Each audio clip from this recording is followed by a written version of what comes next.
starting. I'm trying to share my energy with you, dog.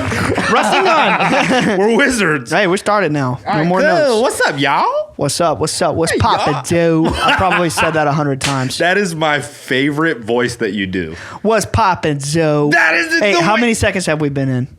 What's cracking, motherfucker? not enough. Wow. Not enough seconds. It's okay. Give him like a hard hip hop bleep there, like a. You got it, dude. You got it, dude. I Damn. love the reason I love that so much is the way you say dude. You say it with a Z. You literally say zode. Yeah. Yeah, you gotta like perceive those sensitivities of the letters and then just, you know what I'm saying? You know, it's man, an art. when you shock people in such a hilarious way like that, and it really, I think it's good karma for you. Sometimes.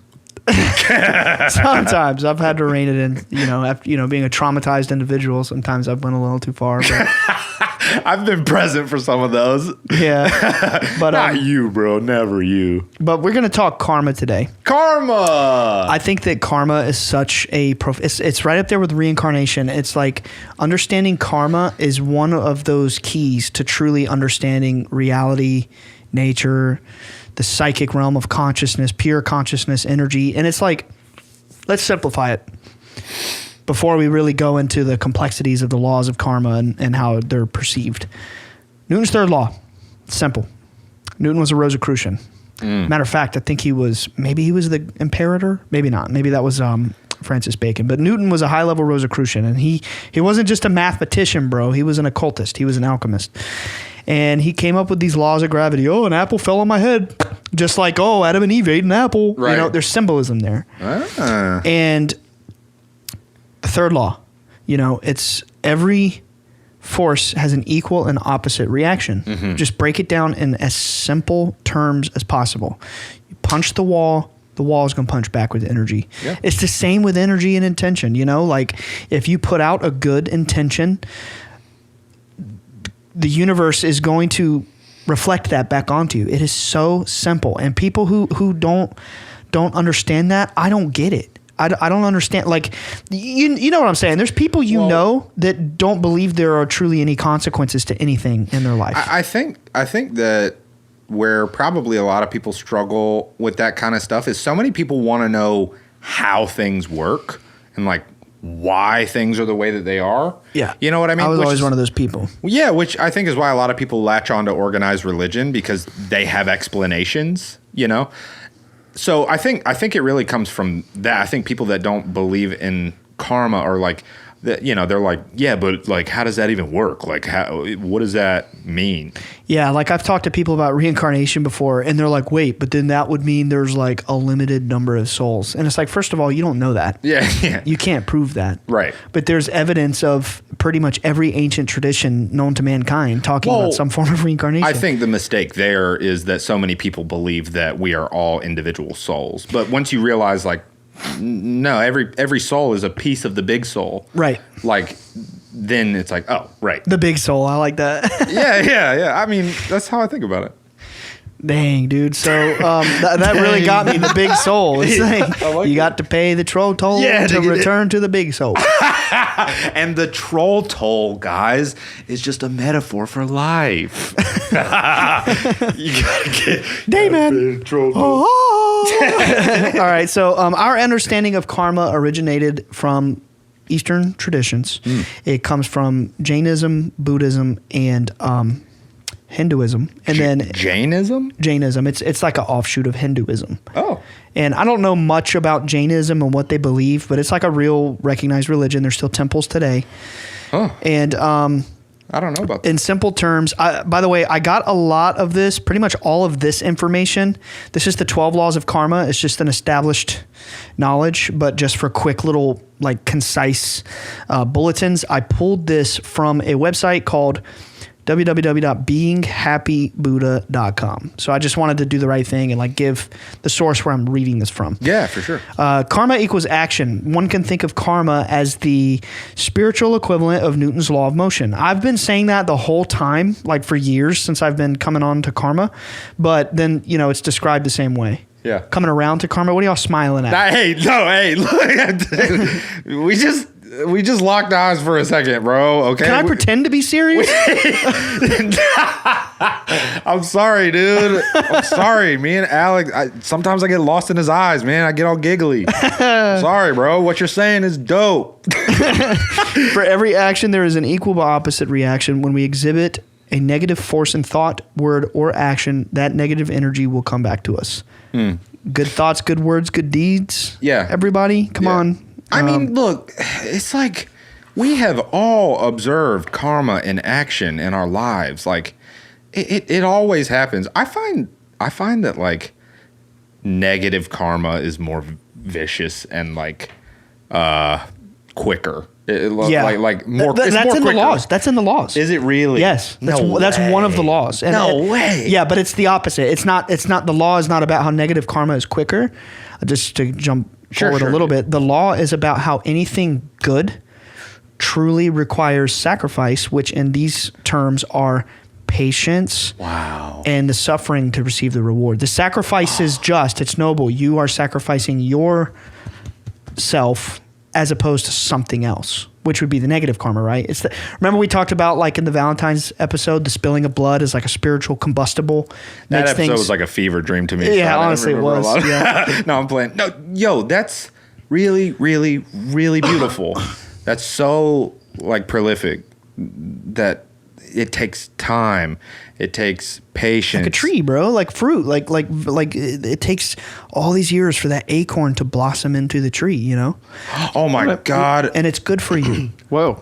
No, it makes a lot of sense. Like, think about what y'all are going through right now with the music, right? Like, how do you feel now after dropping one song, right?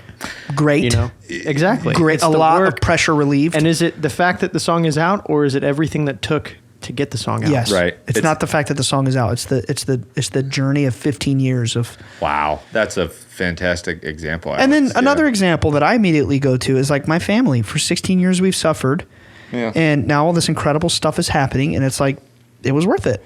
Yeah, and to bring it back to one of my favorite quotes of all time, which I have referenced many times on this show, the dark side is quicker, easier, more seductive. Right. Wow. And dude, like it all points back to the same principles. And that relates because we know for a fact that George Lucas was quoting esoteric terminology because he says openly, publicly, his biggest inspiration was Joseph Campbell, which is this prolific author who basically, I don't remember the name of his book, but it's John Carpenter, was it? He didn't write John Carpenter, did he? No, John Carpenter is a person. No, but it's The Adventures of John Carpenter. No. Joseph Campbell. Maybe he wrote that, but what I'm talking about, how he like writes from a high level perspective, comparing mythologies and like grabbing the esoteric nuggets from each one. Gotcha. Could you find the name of that book? Just type Joseph Campbell. Maybe it's The Hero's Journey. All that hero's journey stuff, it comes from Joseph Campbell. Wow. And George Lucas has said in interviews that's where he got his biggest inspiration. So we know for a fact that all the mysteries of the Force and the Jedi and the Sith comes from esoterica. Shit. Yes. Real shit. Yes, like that is a fact. Yeah. Yeah, that's one of his books. The Hero's Journey. Nice. What's the other big one? There's another really big one. A Hero with 1,000 Faces? That might be it. And it's just, and what it's doing is it's comparing pretty much every known mythology and finding the same thing. The Venn diagram. The syncretism between the myths and the religions. What's pop quiz, Nick? What's that called? Theosophy? The Venn diagram. The Venn diagram. You just said that. Wait, no. What's the Vesica Pisces or whatever? Oh, you're talking yeah. about the middle. The middle. It's called the Vesica Pisces. Is that right, Ryan? Vesica Pisces, yeah. That's it's awesome. an occult symbol, and it represents the cosmic portal through which we all enter, which is the womb. And don't. Which is the heart. The Valentine's heart. Yeah, I kind of glanced over that at the end of the episode. And I just said, it's female genitalia. Bye, guys. But no. Like, for real, the Valentine's heart is believed to actually... I always thought... It's fertility. I always heard it was a butt. Same thing. It's down We there. don't come from butts, bro. It's in the neighborhood, bro. I beg to differ. It's in the neighborhood. They're neighbors. They're neighbors. But, yo, I want to hear about these laws. Yeah, for sure. I really do. So, in these religions, karma can be defined as the sum of a person's actions in this and previous states of existence, viewed as deciding their fate and future existences. So, karma is across the all first lives. law? No, we're not even in the laws gotcha. yet. This is just like describing the karma. idea of karma. Okay. Yeah, the laws are very concise. They have names and everything, and it's like karma is not. I feel like, because I used to be this way as a fundamental Christian growing up. Like when you think of karma, it's like, oh man, I didn't pay my tithes, or I was mean to a person. Now something bad's going to happen. But it's deeper than that. It's this collective polarity of your higher self that's going to manifest in your life, and like that comes from previous lifetimes. Yeah. And even the Egyptians talk about the field of reeds, and it's like, you know, their idea of incarnating here, it's in the Midnight Gospel episode 5. Mm-hmm. Remember, you die over and over until your heart is light as a feather. Mm. But like, if it's not, you come back, and then all the bad things you did in that previous life, they're going to be reflected to you in the next life, so that you learn the lesson, like, man, that's not right, you know, and you get this spiritual wisdom, and you move on. And even like Dante's Inferno, or the Divine Comedy, which is popularly known as Dante's Inferno, he's crawling basically through the 7 levels of hell. And at one point he realizes, I can't remember the exact word, it's an Italian word. It's bibida boobada. It's pizza. he recognizes that the torments of hell are a reflection on the individual from and it's metaphor, right? Like, you know, just like esoteric syncretism, like it's karma. Yeah. You know, we're reincarnating until we figure out all these lessons that our higher self sent us here to learn, so that we don't have to come back anymore, because we become conscious of these lessons and we make the right choices. Let's get into the laws. This is the law. Pay attention. It's not about punishment and reward. It's about cause and effect. That's where I was going with it. I feel like people think of karma as a reward or a punishment, but that's not the case. It's just a law of reality that if we imagine each one of us as the hero or the Christ or the Buddha or the magician, the wizard, the alchemist, whatever your mystical archetype is, if you imagine yourself as that, you, listening to Bledsoe said so right now, you are on a journey of awakening, incarnating here from many lives. You have to realize that you are special, and you have a responsibility to make the right choice through understanding these laws of reality and how it operates. It's not about being good because it's the right thing. It's about being good because it's the only way to escape this reality. Yeah, and it's not it's the game. It's the lesson. Yeah, that's the game. and it's not about being good to skirt punishment. Right. It's just about, hey, every little thing you do causes a ripple. Yep. It changes your path. It means something. Right. It's like, it's a law. It's not like God is up there with a tablet.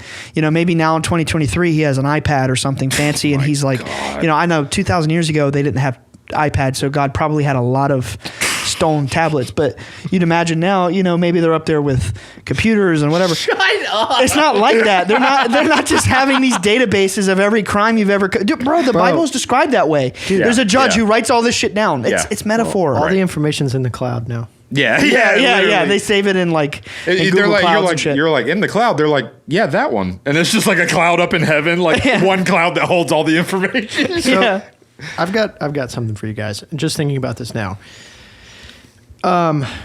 When you were talking about being a fundamentalist Christian and you being worried about karma and like I was mean to this person, right? So I'm thinking like, I feel like karma does not begin for somebody until they're making choices themselves. Like I feel like kids do a lot of things and they do a lot of like bad things or like wrong things, but it's not them. Yeah. Right? How can you explain this? How can you explain a child being born and then the biggest argument against Christianity that I always heard growing up, how can you explain a 2-year-old getting cancer? Yeah. Well, that child didn't choose that. Yeah. It's karma. As messed up as that sounds, you know, when we're talking the cosmic perspective.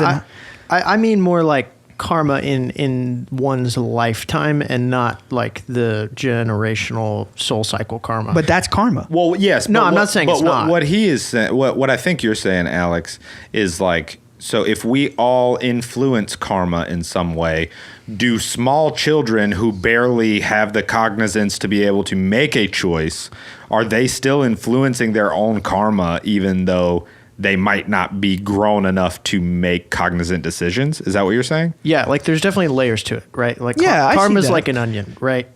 And you've got ogres have layers. You've got karma of this lifetime and then karma of the next lifetime. Yeah. Right. But like yeah, a that's what I'm lotus saying. petal. Like, I feel like it starts when you start making choice. When you like do something and you know it's wrong and you do it anyway. And I feel like that kicks in at a certain age, and it might be around the Sure. same age that we exit that childhood theta wave. Maybe. I mean, I don't know. I don't know either. I think No, it's it's like interesting to ponder though. yeah, like that makes sense. Like the only karma you're experiencing as a young child is that external karma from previous lifetimes, and it's the effect of everything that's like happening to you. But you hit a certain point in cognitive development where you're conscious of right and wrong, Yeah. and then it's like But also, I feel like on a deeper, more like energetic level, it's like I feel like you only affect karma with things that you do with your energy. It's like, karma is, there's no effect of me, there's no karmic effect of me picking this cup up.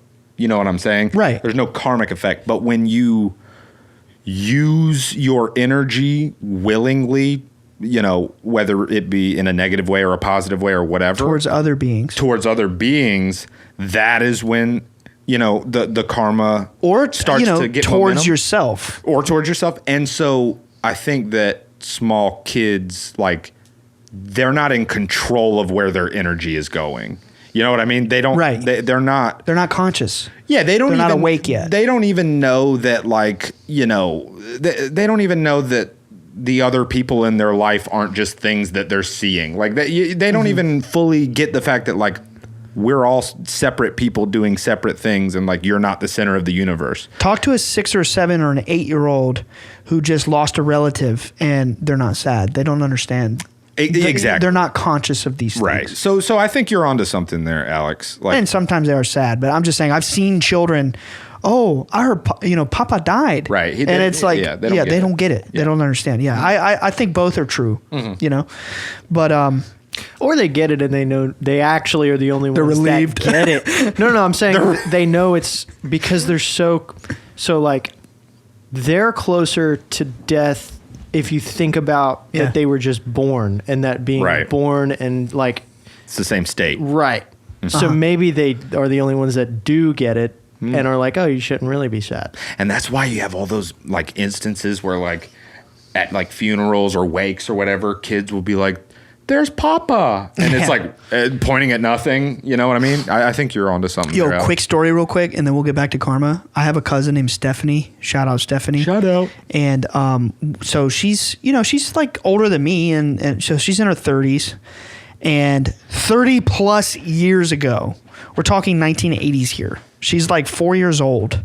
She's at a baseball game with her brothers and her parents, and she starts choking on popcorn and like basically, has to be resuscitated. Like it's not like she was pronounced dead or anything, but like she couldn't breathe. Yeah.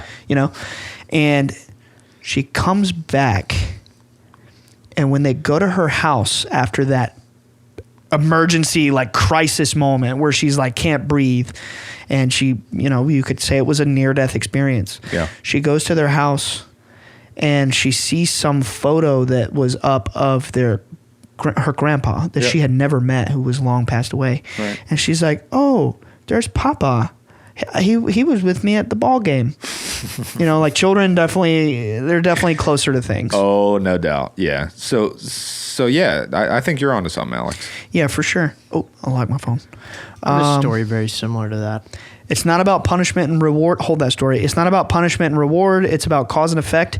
We have the free will choice to choose positive actions, which will yield positive outcomes. Law of attraction much? Yeah. So before I dive in the laws, I just want to say one more time for people listening to the show, you can ponder this all you want, but this is true. You are a being incarnating here in a dreamlike state until you awaken to the gnosis or the higher knowledge that you are a being of light going through many lifetimes, learning lessons until you become consciously aware and awake of the true nature of reality, which is you come from the eternal spirit world. Now that you know the information, congratulations. What are you going to do with it? Yeah. What's So, your next decision? Law 1 of karma, the great law. As you sow, so shall you reap. Whatever you do unto people will be done unto you. Your words, actions, and thoughts will always be returned to you.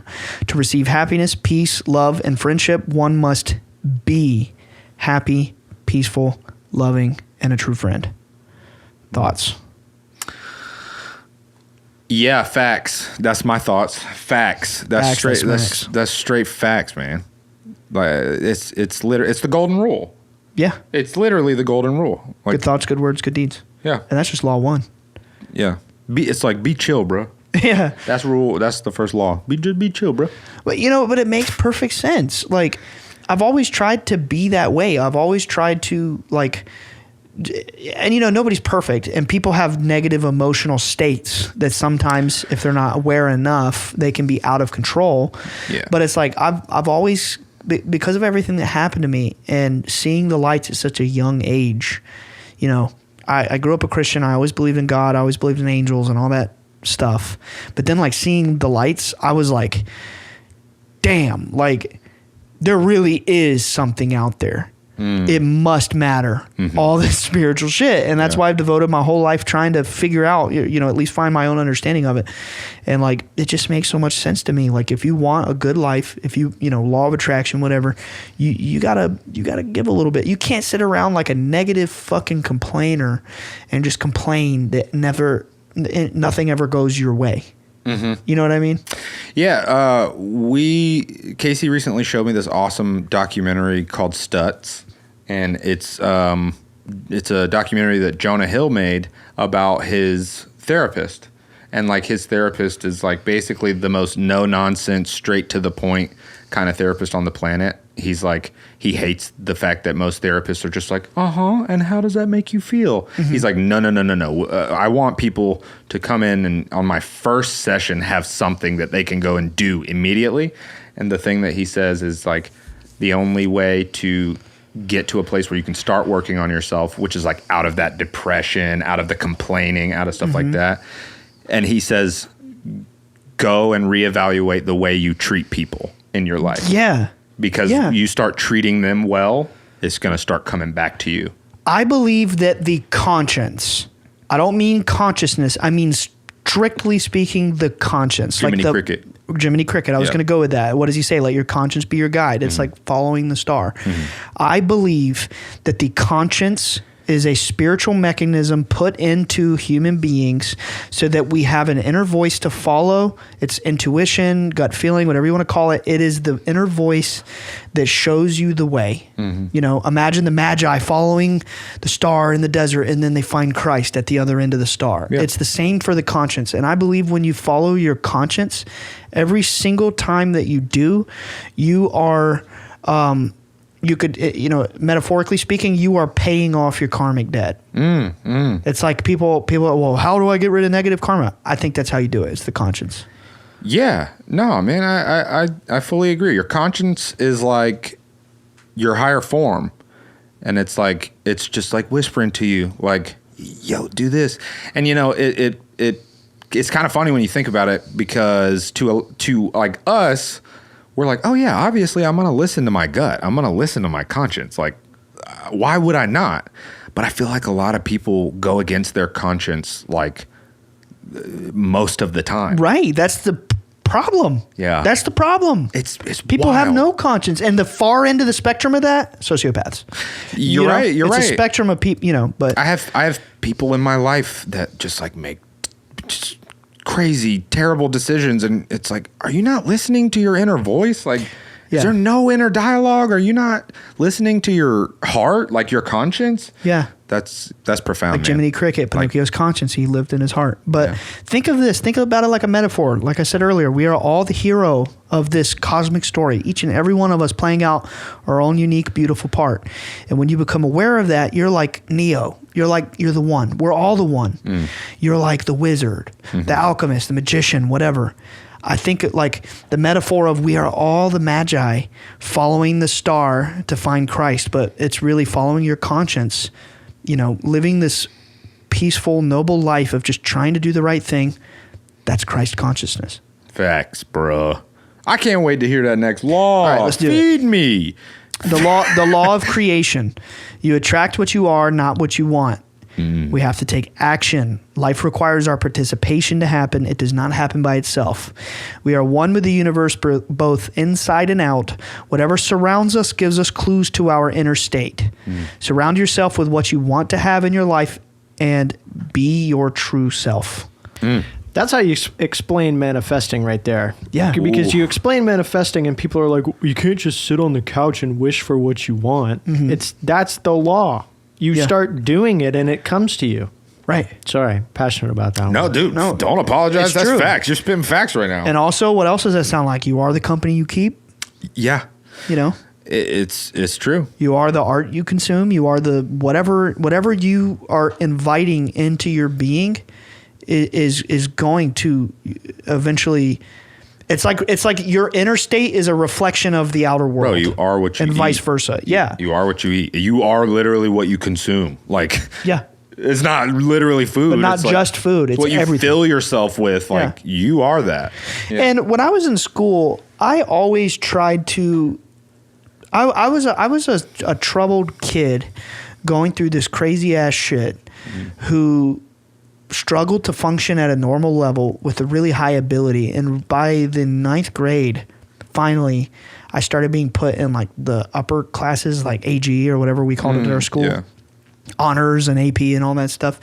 And when I got to high school, I became aware enough to realize I never had an issue with jealousy back then, because in my mind, I mean, sure, you know, like if a girl I crushed on liked one of my friends, which happened frequently, that I'm not saying I was impervious to that form of jealousy. I'm just saying with friends, like I was always the person who was like, if I surround myself with people higher ability than me, it will push me to be like them. For sure.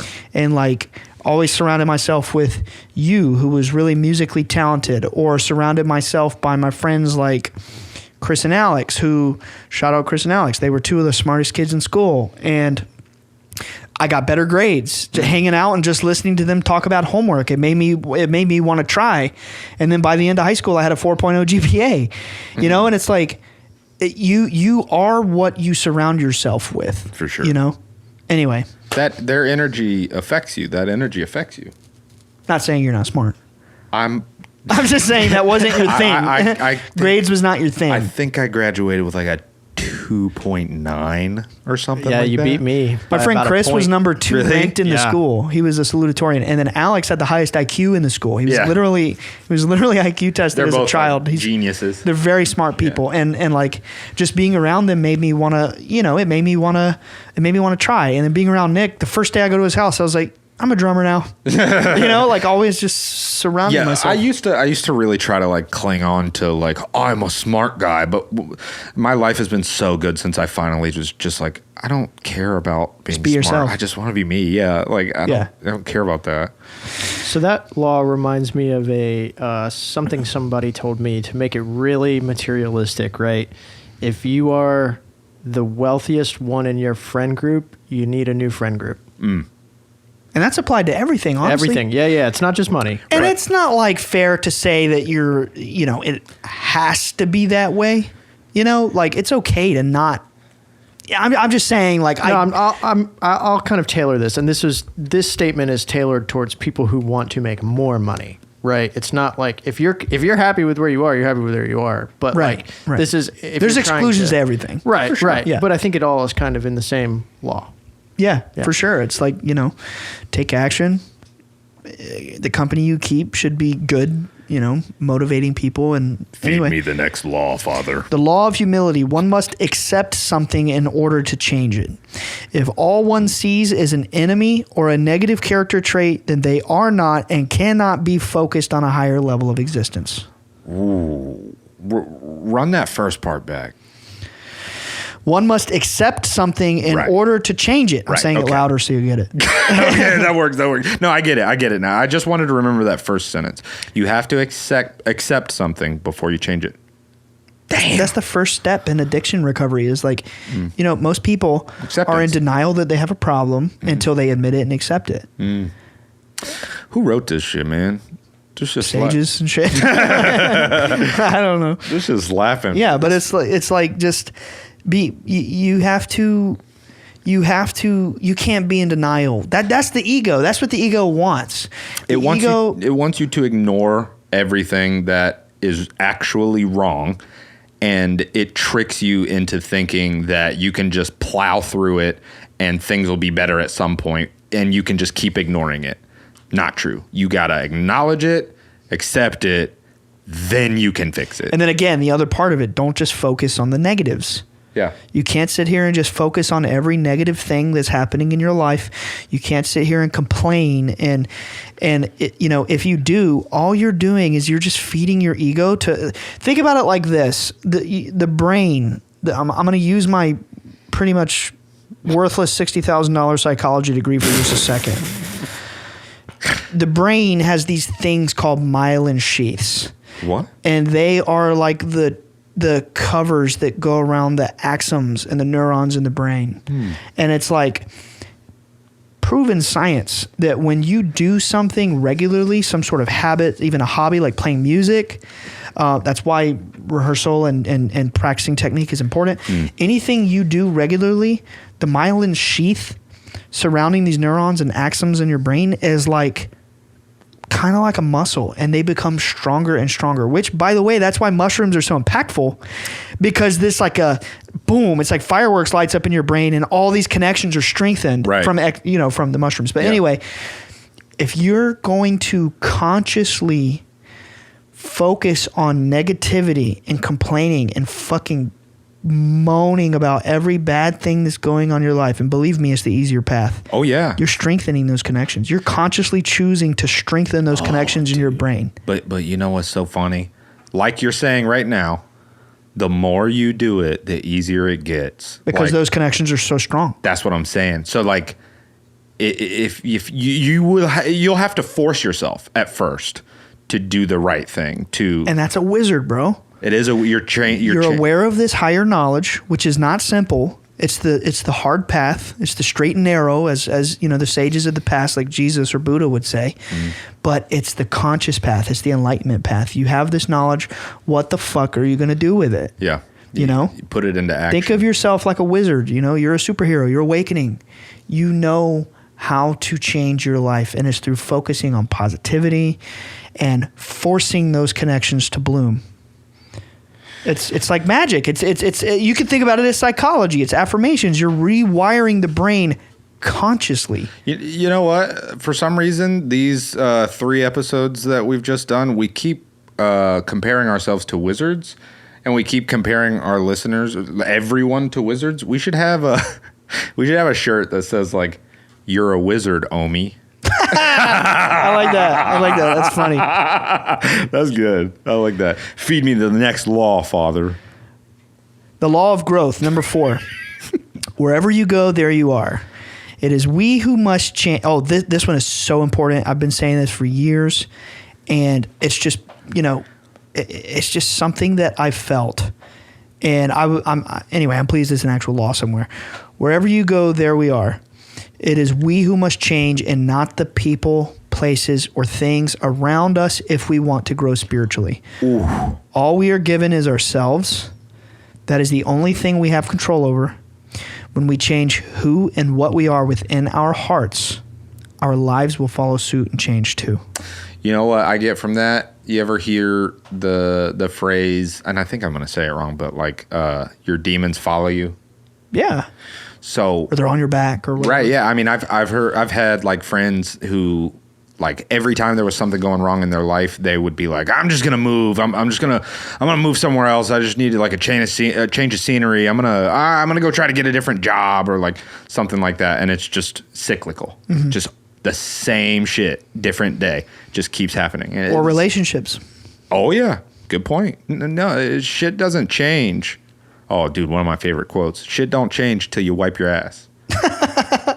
I mean, bro, it's like, clean it up. You gotta do something about it. Nah, man, I stopped wiping my ass. I have no trouble believing that that's actually real. No, I stopped wiping my ass. Dude, you're fired. Yeah. Yeah, man. That's what that smell is? No. God, dude. I'm just kidding. Jeez. But, yeah, I just don't let shit bother me. Oh my God. Oh. Next law. No, but let's talk about that for a second. I'm over it. No. Alex ruined it. But think about it. How many people do you know who truly just complain about everything and never take action when the obvious answer is, dude, you gotta change yourself. Mm-hmm. You got to focus on yourself. This reality is coming from you.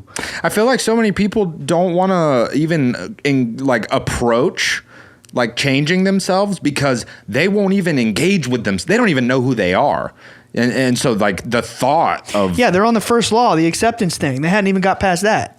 You're right, yeah. Third law. I think you're right. Like people don't even want to know who they are. Right.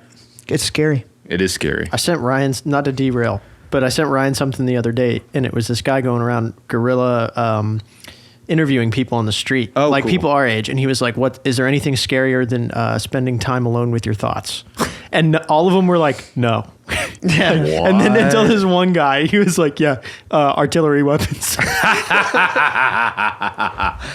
Yeah, no, I mean, we talked about that on a recent episode. That 21 Pilots song, the car radio thing. Like, yeah, people don't like to be alone with themselves because they don't. Because the voice within is telling probably them, not happy. Right. The voice within is telling them like, hey, you got to change. You really got to change. And that's scary for a lot of people. Yeah. They're like, I think a lot of people don't like to accept that there are things wrong. And again, that's a humility versus ego problem. That's why, 100% of the time, I believe humility is always going to be better than the ego. For sure. Anyway, law of, we just did responsibility. Yeah, so law of connection. Dang, we're halfway through these laws. Do we have enough time or are we like? We're over half. Oh, cool. The law of connection, number 6. Okay, never mind. Sorry. He just wanted to sing a little note real quick for y'all. The smallest or seemingly least important things must be done because everything in the universe is connected. Each step leads to the next step and so forth and so on. Wow. Someone must do the initial work to get a job done. Dude. Neither the first step nor the last are of greater significance. They are both needed to accomplish the task. Past, present, and future are all connected. Facts. Little things lead to what? Big things. Yeah. How about this? This is another thing from that Stutz documentary. I would love if both of you guys would check it out. It's on Netflix. Okay, Alex just straight I'll up have said to check no. it out. All right. Anyway, it's fantastic. That's one of the things the guy said. He said, imagine your life as a string of pearls. And every single thing that you do, you have to pick up the pearl and put it on the string. It doesn't matter if it's getting out of bed or signing a multi-million-dollar record deal. Everything is just as important as the next thing and the last thing. So many people get overwhelmed because they're like, I have so many things to do, whatever. Just put one pearl on the string. Get out of bed. You did it. All right, now it's time for the next pearl, Yeah. So that's facts. And it's like so basically that's facts. That's facts. That's what you always say too. It's like momentum. It's like building momentum. And that's the hardest part of anything. Trying to manifest your dreams or even like do your homework. God, I was the worst for this. Yeah. Like, dude, I'd be staying up till 4 a.m. writing 10-page papers the day before they were due. Oh, wow. Just never wanted to start them. Yeah. I did the same thing. God, or I just don't didn't recommend do it.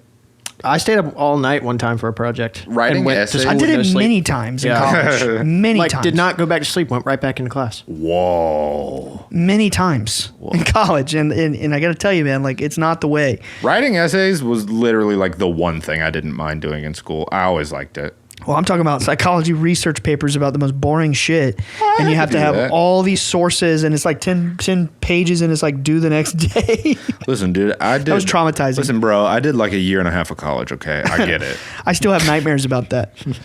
All right, number 7, the law of focus. One cannot think of two things at the same time. If our focus is on spiritual values, it is not possible for us to have lower thoughts like greed or anger. Oof. And sure, it's possible if you're not focusing enough. But, the point there, focus on being, all the previous laws, focus on being good.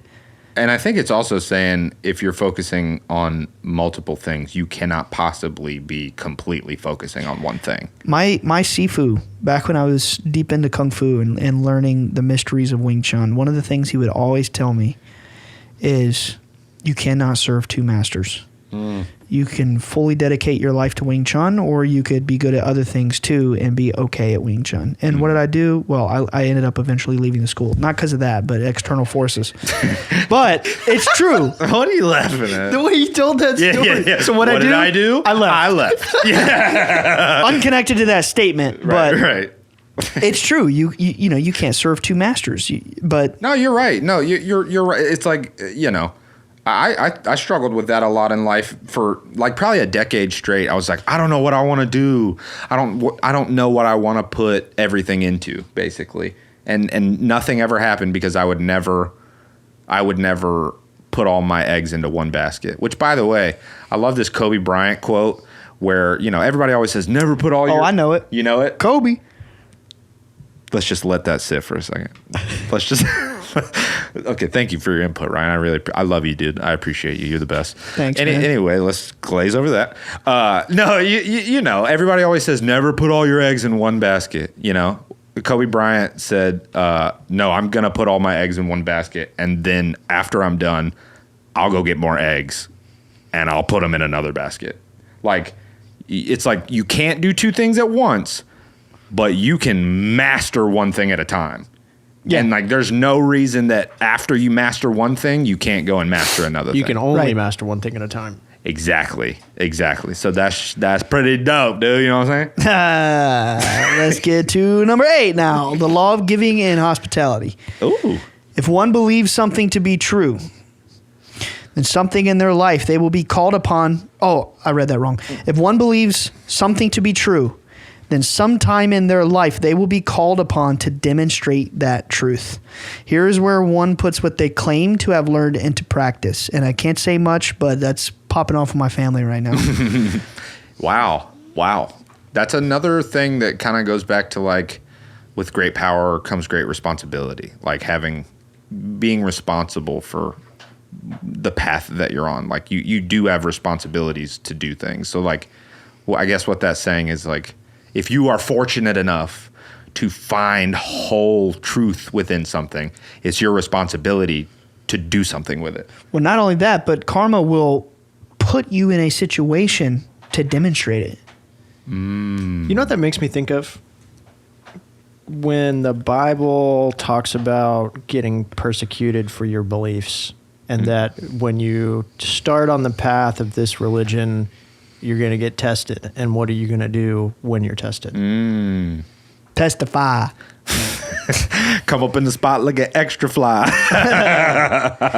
Yo, I actually have a wild story before we go to the next law. So for years, I've been fascinated in trying out a sauna. I like all that stuff, like, self-help stuff, massages, yoga. I'm interested in Reiki. I've had Reiki energy sessions, stuff like that. I want to go to a sound bath session. I was just invited to one, all that stuff. And I've always been curious about the sauna, but I've never had access to one. There's nothing better. Oh, dude, it's wonderful. So this past week, I'm in town with my family, and my sister and her husband, Jack, who you all know.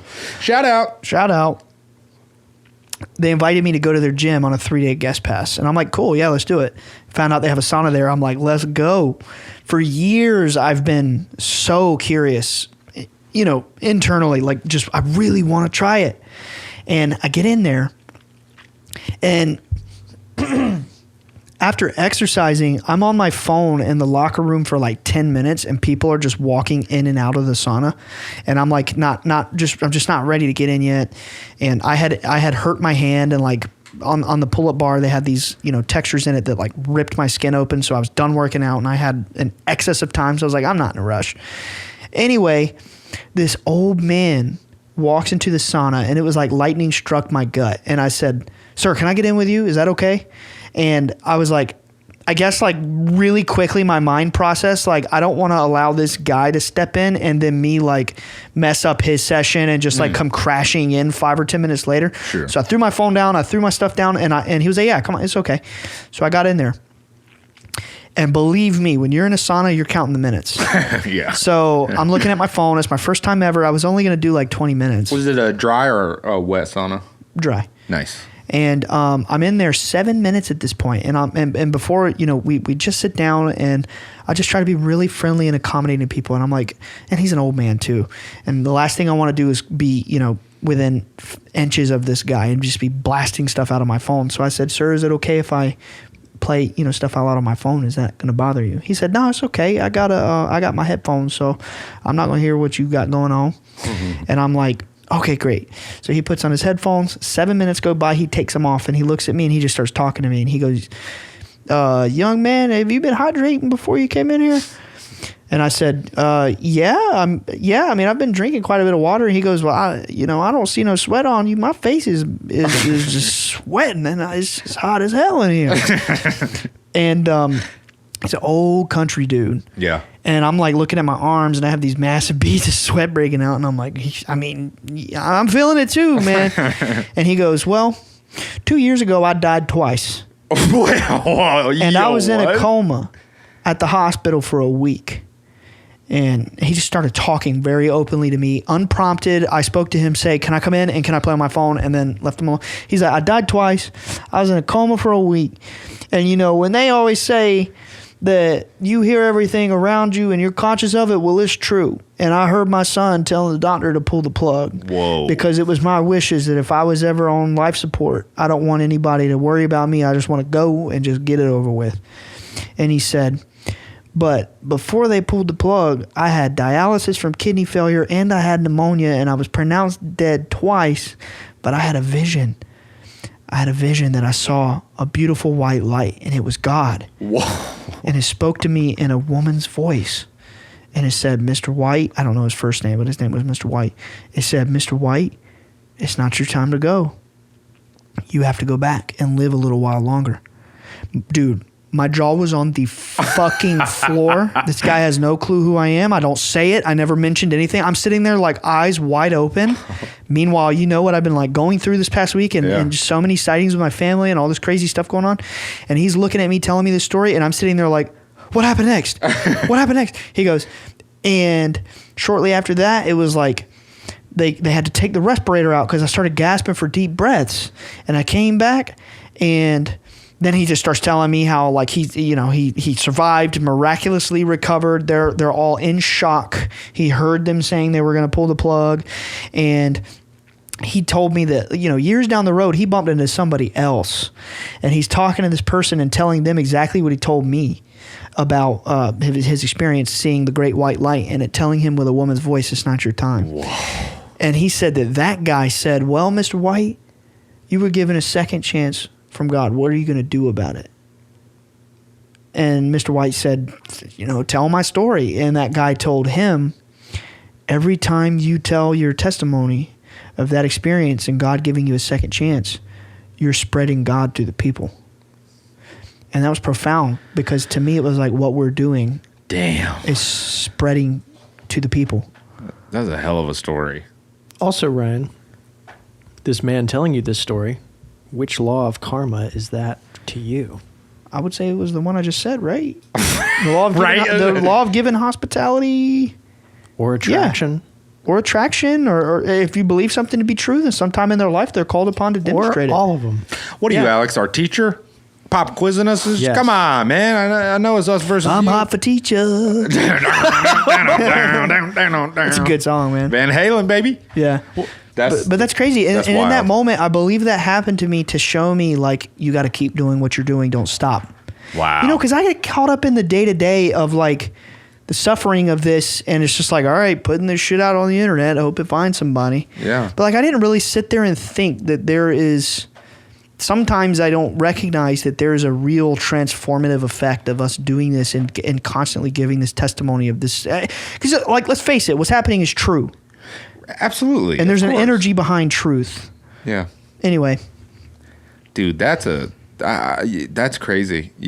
That's such a wild story. That just the fact that you saw him walking by and, like, you knew, like your higher self knew. I didn't even think about it. I threw my phone down and said, "Can I get in with you? Is that okay?" Yeah, your people higher were coming self, and going. That's your conscience. That's the guide, the North Star. Yeah. It was being like, you need to be in there with that guy. That's how Wow. that's how psychic experiences happen. In Oh, my yeah. experience, knowing all these people and all this crazy stuff, it's like it's not like you're like, all right, I'm a wizard. Yeah. I mean, there are people that can do that. My dad can do that, but in my experience, it just happens. Yeah. Right place, right time. Next law Wow. is Shout out Mr. White. Shout out Mr. White, man. He changed my life. The law of focus, law of hospitality. Oh, the law of here and now. One cannot be in the here and now if they are looking backward to examine what was, or if they're looking forward to worry about the future. Old thoughts, old patterns of behavior, old dreams prevent us from having new ones. Be here now, Be here now. dude. We did like a whole episode on that. Yeah, and like, I think a lot of people hear it, and I think a lot of people even think they exhibit it, but don't truly. Like, Right. you have to practice being here now in every moment of every day until it becomes second nature, and then you get to a point where you're like,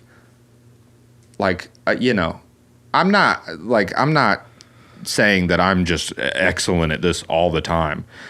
I'm not. I could be so much better at it. But I think I have gotten pretty good at being present. And I struggled with that. I really, Right. I even talked to you about it. I struggle with that a lot. Many times. And it just takes that real conscious effort. And then eventually it becomes subconscious. Like I these days in my life, my mind is quite silent most of the time. I'm just kind of experiencing whatever's going on in the moment.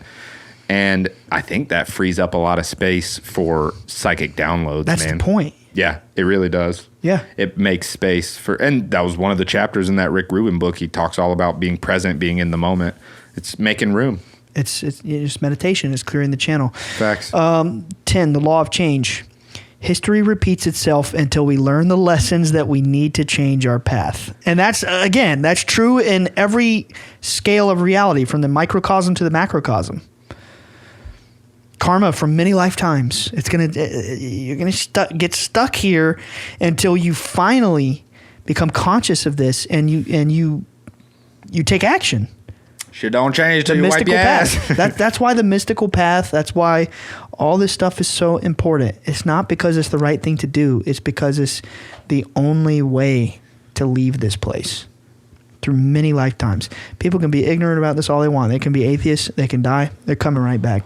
Yeah, exactly. They're coming right back. Exactly. Bye. Yeah. I'm not going to waste my time trying to explain it to you anymore. Good luck Yeah. in the next life. Yeah, you'll try again. You'll Try again. I think people with a big ego who like fantasize about scientists and things like that on the internet and have this idea that like science is like a religion and it's not like that so much anymore. But like when we were growing up, dude, the whole paradigm was like, God's not dead. Bro, they made a movie called God's Not Dead. Yeah. Because there was so much like rampant scientific materialism spreading, and it's just been this whole war between God and atheism, but it's like it's deeper than that. Yeah. People are arguing about this shit all you want. Look, it's real. Take it or leave it. I remember a time when the response was like, if you ask somebody like, do you believe in God? The response often was like, no, I believe in science. Yeah. It's like, Okay, cringe lord. yeah, and it's like, it's so much deeper than the dichotomy that you're making. There is no dichotomy there. Right. It's one thing. Exactly. Science That's the point. is God. Like Yes. God is science because everything is God. Science is literally just us trying to explain how things happen. It's like, okay, but how did it all happen in the first place? You know what I mean? Mankind has hubris. It has this big ego that wants to be the highest power. Right. And it wants to, think and believe it knows everything, but it doesn't. And dude, I'm just saying, when these lights start showing up around the world, there's going to be a collective ego death. But next law, and that's going to be a good thing. Oh, yeah. The law of patience and reward, number 11. This is the one that I was telling you when you said the dark path is more seductive. This is the law. All rewards require initial toil. Rewards of lasting value require patient and persistent toil. True joy comes from doing what one is supposed to be doing and knowing that that reward will come in its own time. And like since I was a little kid and all this stuff started happening to my family, my dad always told me, son, God's time isn't like our time. Mm-hmm. Someday in the future, this is going to spread around the world and you just need to be patient. Yeah, well, for 16 years, I've been patient. Think about it. That's a long time. But he was right. Yeah, everything lines up when it's supposed to. That's very comforting, honestly. Like there's a cosmic timing to things that we have to let go of our understanding of time and surrender control and understand that if we focus on the being here now, just making the right choices, we'll be rewarded for that when the time is right. Yeah. It's just like the cycle, the seasons. And think about it like why the ancients were making all these mythologies about the seasons, bro. Like you spend all this time in the physical reality planting seeds, doing all this harvesting of crops, and every season, you plant the shit, and then months later it's ready to be harvested. It's the same with cosmic timing on a much bigger scale, but that's reflected in our choices in the here and now, and then in the future that crop is ready for harvest, and that's the reward or whatever it is you're trying to manifest. Damn. I wonder if the first person to plant seeds got made fun of. Like, oh my God! What a loser! Just out there digging holes. What are you doing? And then every day when nothing sprouted, you idiot! You wasted all this time. And then come fall, man, someone's fat and happy, and someone's real miserable because they ain't. That's funny, dude. That's a really good point. I like to think about stuff like that. Like, how did the first guy think to like put this? If I put this thing in the ground, a giant tree will grow from it. I can tell you how. Downloads. You know what I really want to know, man? Or they just saw the fruit fall from the tree and the seeds in the fruit. And they could have just observed it. Because, a lot of trees and plants reproduce on their own. Right. So they could have just observed it and then be like, oh, wait, we could probably replicate that with some of these other ones. Uh-huh. But probably... Science. But like the thought process to be like, I could speed this up. Mm-hmm. But really it's just consciousness. Yeah, 100%. Yeah. All right, the final law. The final law. We've made it to the end. The law of significance and inspiration. One gets back from something whatever they put into it.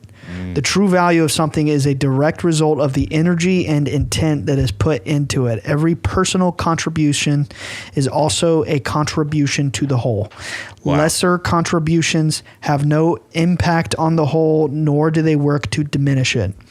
Loving contributions bring life to and inspire the whole. Oh, loving contributions. Wow. It's love, bro. I thought you were doing mudras. It's love, bro. It's love, bro. That's the name of the episode. No. I love the idea of loving contributions. So naturally, my mind goes to music. A loving contribution would be to create a safe space, like if you were creating a song or whatever, creating a safe space in a room where there are no wrong ideas, there's no fear of judgment, there's no comparison, like everyone in the room's mind is equal. That's, that would be a loving, what was the word? Contribution. Yeah, a loving contribution. Like you if you do things with love, that's power. You'll be rewarded. And the crazy thing is, like, this is what this lady entity told my dad, was like, there's two polarities, love and fear. Mm-hmm. You have to choose love. That's the only way the world will be saved, is when we all become conscious of this. We have to choose love. Our fearful vibration is harming the earth, which again is the macrocosm versus the microcosm. Everything has life. Even the planets and the celestial bodies out there, they're not just fucking balls of gas. They might be, but there's more to them than that. They have a consciousness.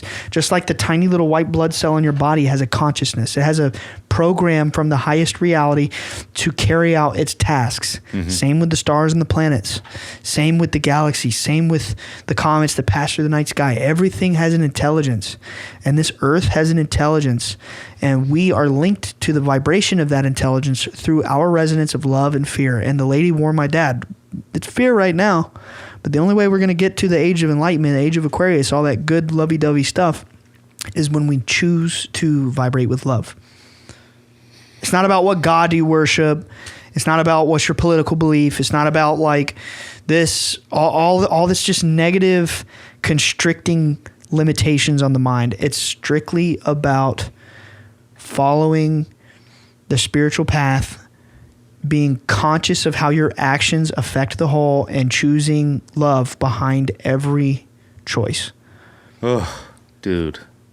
That's it, bro. There's nothing more important in the world than love. That's how things get fixed.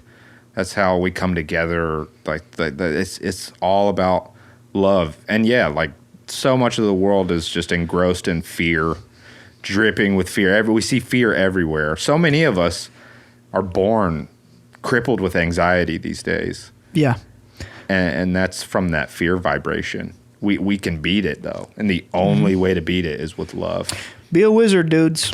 Be a wizard, dudes. Be a wizard. One of my favorite parts of Everything Everywhere All at Once was that conversation that they were having in the alleyway in like the reality where they were like movie stars or whatever. Mm-hmm. And he was basically just explaining like every time that I'm goofy and silly and I radiate love, basically like I show everybody around me love, even in the hardest situations and stuff. That's how I fight. That's what he said. Like that's how I fight. I'm choosing joy. And it's a battle. It's a never ending battle. And that's truth. Like there's people do place negative connotations on, people who put love first. They could call you weak, a pansy, sensitive or softy. Yeah, whatever. But like, it's one of the hardest things that you could do to show love, because you have to be vulnerable. You have to be willing to, you have to be willing to accept whatever the outcome is. But like, it doesn't matter. It's the most important battle that we as a people can take part in. Like, when you understand the truth of it, sensitive people are just psychically sensitive, whether they're conscious of it or not. And it's like, it's a shame that it's always been perpetuated in our culture that those people are belittled, mm-hmm. those people are hated on, and, like, especially like, you got to be tough, you got to, bottle up your problems and not talk about it. And like, that's what's fucking us up. Where it comes from is like, it sucks, but like in most cases, to be quote unquote successful in this material world, you have to have a certain degree of ruthlessness. You have to have a certain degree of like, I gotta get what's mine. I gotta worry about me, and like I gotta chase what's mine, and whatever. Yeah, a certain degree of it. And I would say most, like the vast majority of people, that's all they care about. That's all they care about is like, you gotta gain and get what's yours in this life, and blah blah blah. And you can't like, well, you certainly can, but I feel like the norm is not to do those things through love. It's honestly all responses to fear that people get to those places. And, so many people cut off the people in their lives, ruin relationships and all this stuff just for material gain. And then when you die, it's like, all right, so what was all that for? Like, so you could have money in the grave?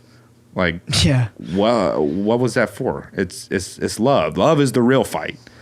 Love is the real thing that we got to be chasing. Like, everything else will work itself out. There's nothing more important than love in this world. Facts.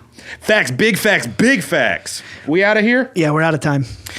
Love you all so much. Karma is real, for real. It's it's real. So you got to, you know what I'm saying? Keep it tight. Get it right. Get it right. Get it tight. Get it right. For real. Follow the signs. Born of Osiris. All right. Love you guys. We're out of here. Bye, guys. 1, 2, 3. Bye, bye, guys. Thank you so much for watching. If you want to see more, check out our other videos. And before you go, don't forget to subscribe. See you next week. Peace. So weird. It's coming closer.